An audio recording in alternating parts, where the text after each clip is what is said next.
So can you tell us how the club first started and what the challenges initially were when you did? Yeah, well, the club first started by it was a couple of guys called Duncan and Stan who they'd obviously heard that there was a gay team in London, and whatever London can do, Manchester can do better kind of attitude.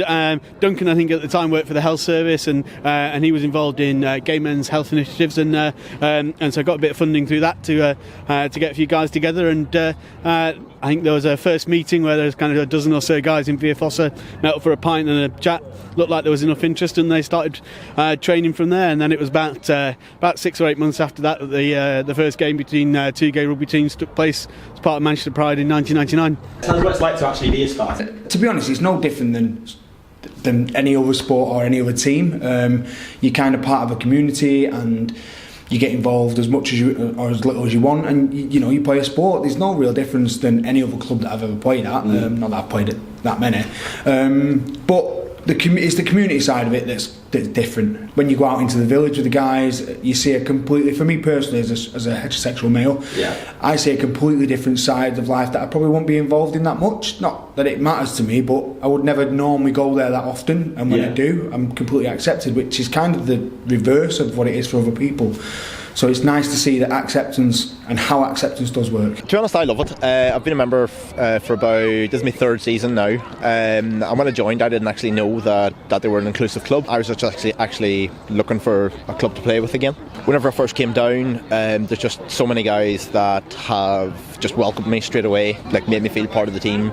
And I'd not been part of a team for a long time, and it was just great to get back playing. So I love it. The whole reason for Spartans, existence, it was created by gay men to play rugby back in 1998.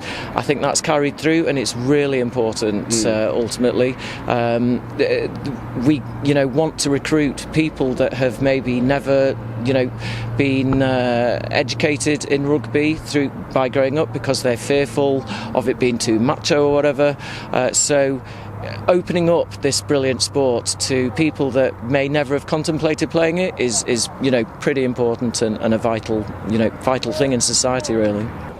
So this week is obviously the Stonewall Rainbow Laces campaign. So you got mine? Well, yeah. I mean, how important are campaigns like this in actually spreading awareness of inclusivity in sport? Yeah, it is important because if you think that there are, when I grew up, there were no gay sporting role models, and when you're playing team sport, you think you might be the only one, and even if you're not, at least to know that there are people out there who stand with you in a sense of solidarity, whether they're gay, straight, or anything else, it's a really important message. I think, particularly for people growing up wanting to be involved in sport but not quite sure whether they've got a place in sport, and this campaign shows that they do.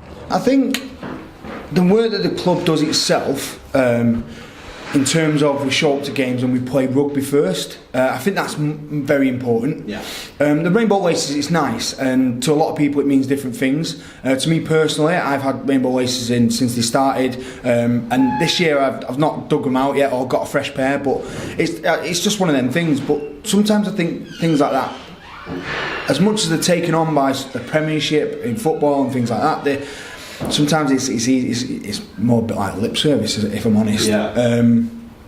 A bit sort of half-hearted. Of course, there's always more that can be done when it comes to inclusion.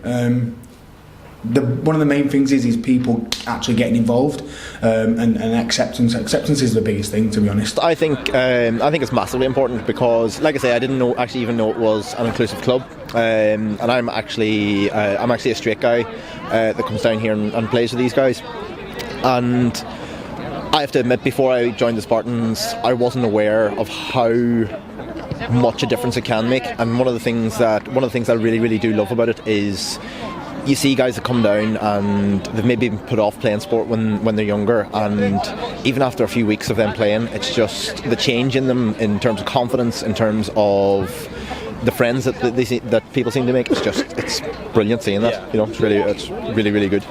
I think the Stonewall Rainbow Laces campaign is really important, particularly raising awareness of, LGBT inclusion in sport, in sports that may not be traditionally occupied by LGBT players. So anything that professionals can do, anything that amateur clubs can do, is really worthwhile to raise that awareness. And finally, what would you say to anyone thinking about joining the club?